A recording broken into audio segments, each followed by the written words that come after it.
Well, are you all ready for the morning? Let's see what we can do. Good morning! Good morning! Beautiful, beautiful. Thank you. It is a great morning. God, a month away. Can you believe that?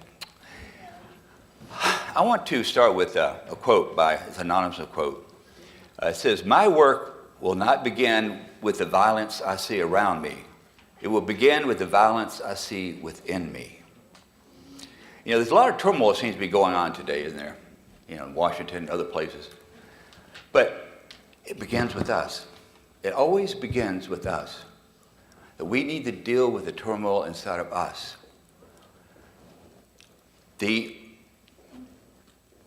person who can do anything about the turmoil out there is you doing it inside first.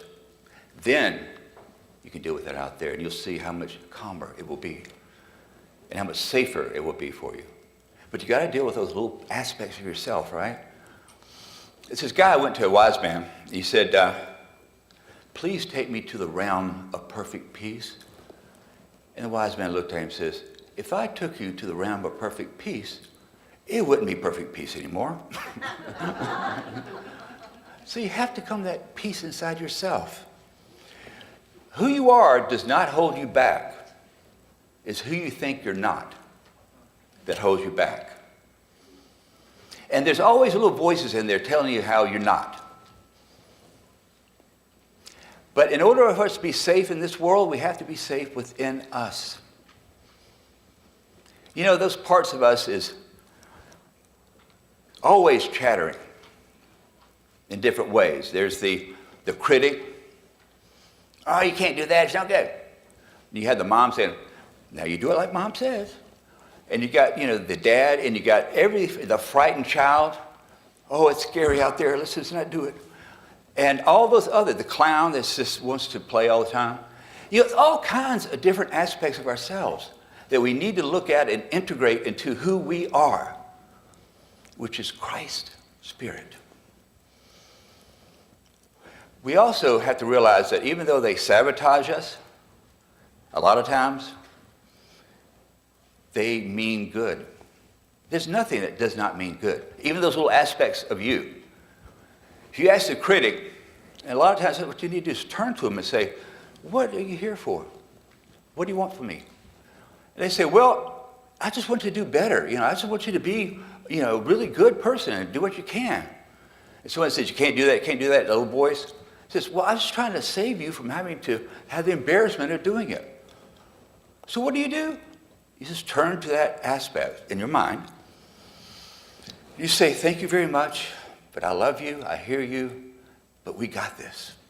We really got this. So why don't you come with me and let's do it."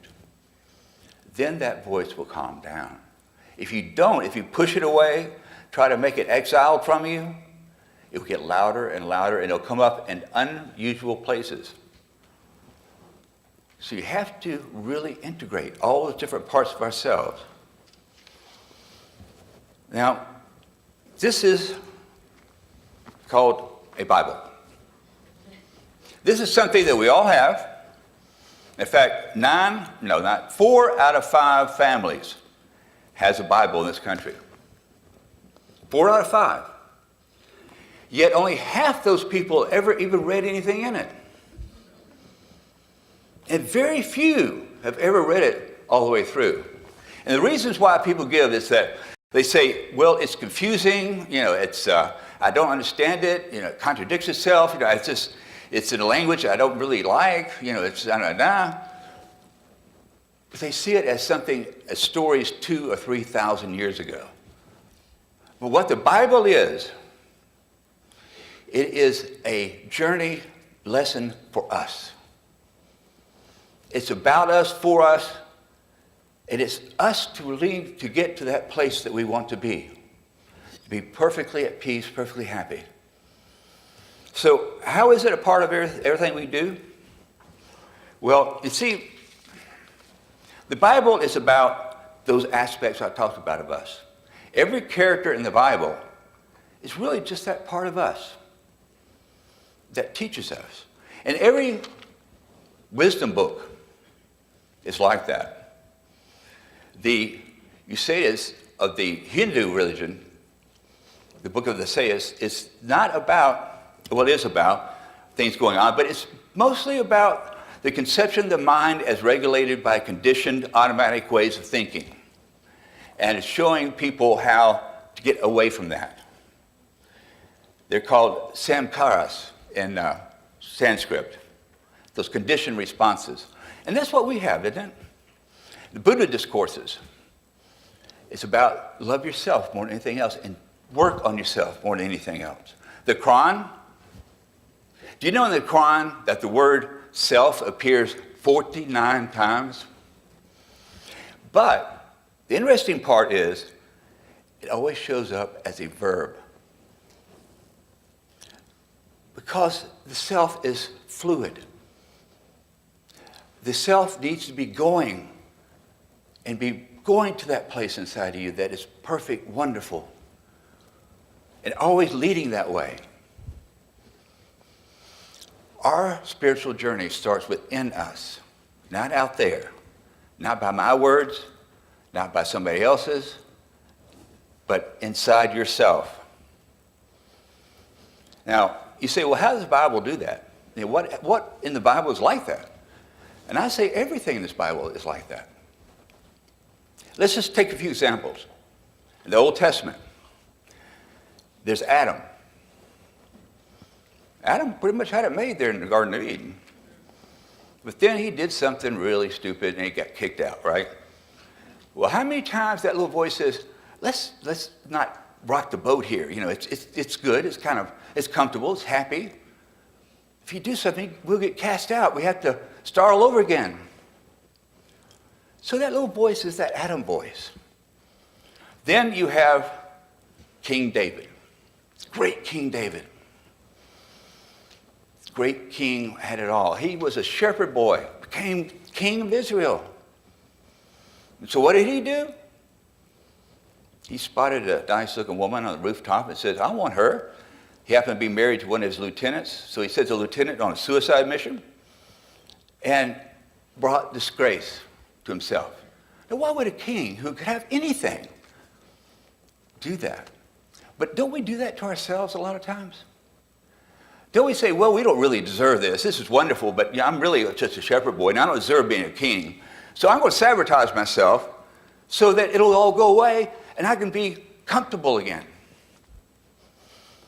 But we're not in this world to be comfortable. We're in this world to do what needs to be done by us. And do it in a way that we feel safe and wonderful and secure, but to go forth and do it. All right, we have Noah. Good old Noah. He's out there building an ark in the middle of the desert, right? All these people come to him and says, you're crazy. You're building an ark in the middle of the desert? What is wrong with you? You know, just give it up. Just give it up. Noah went ahead and he probably said something like this. All right, don't worry about it. If it rains, don't come. We can always turn it into an amusement park and charge admissions.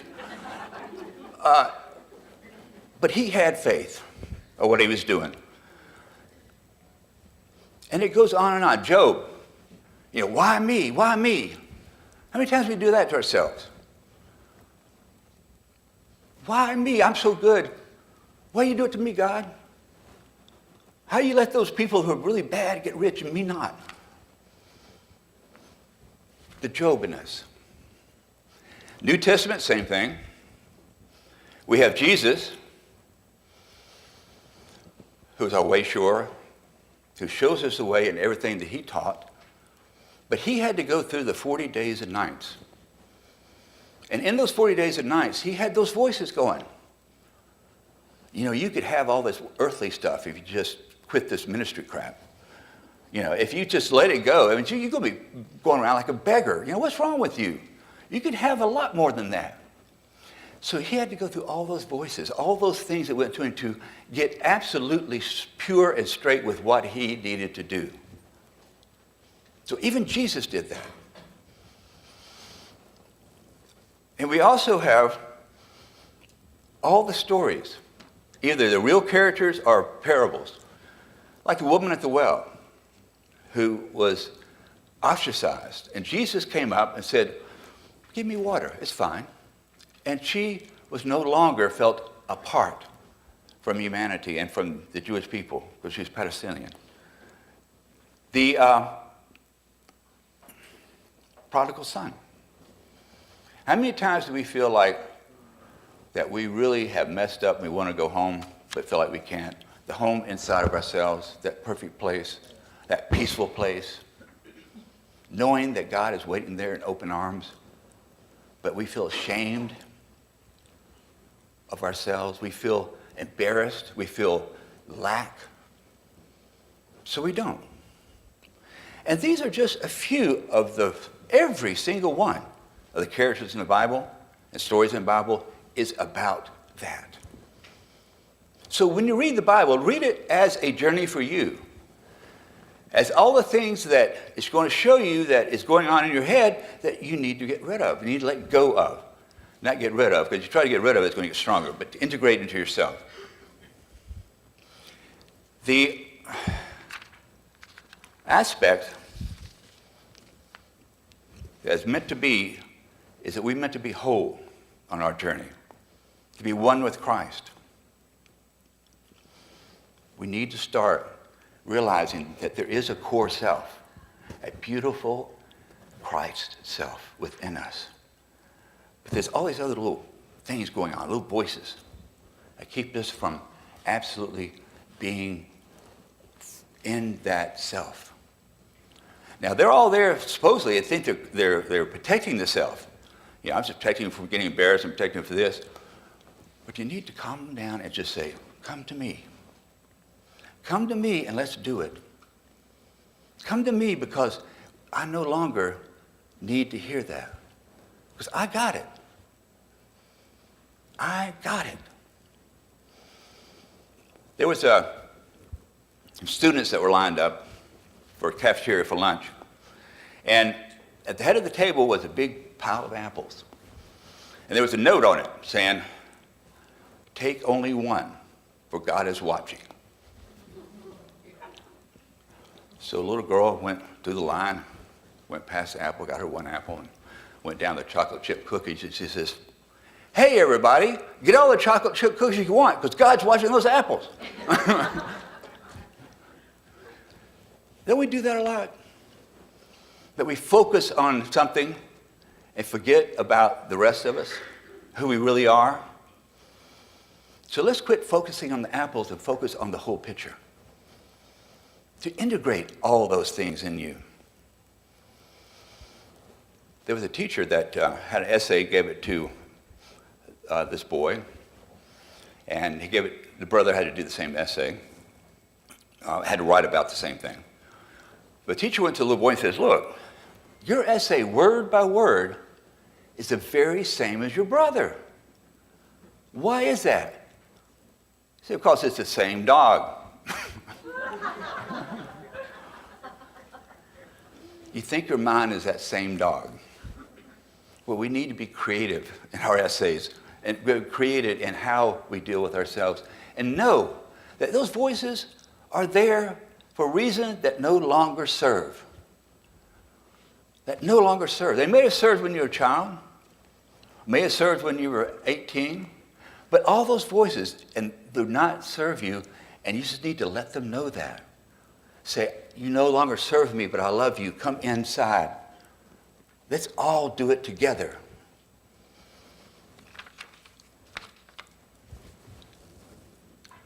How heavy do you think this Bible is? You hold it out. It's not that heavy right now. An hour from now, it's going to start getting heavier. 24 hours from now, I'll be able to not hold it up. It'd be so heavy. It's not about what something is.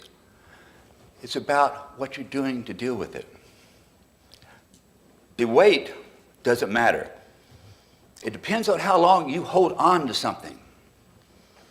If you hold on to the hurts, the past hurts, the little boy saying you're not good enough, then it's going to get heavier and heavier. And your life will feel heavier and heavier. So allow those things to be released, integrated, loved. When you get up in the morning and you feel overwhelmed by life, just know it's just a part of you thinking that. That part of you trying to convince you that you're overwhelmed. And you say, thank you for attempting to save me from a bad day or an unjust world. But no, I know it's a good life. I know I can make it a good day. So let's go make it a good day. You don't have to wallow in the overwhelmness, the unsafeness. You can feel safe within yourself. You can be whole. Peace is what happened when we let each part of ourselves be heard and loved. Every part of ourselves heard and loved and integrated, and know that we are in our very being the Christ self. So be whole and love and be all you are. Amen.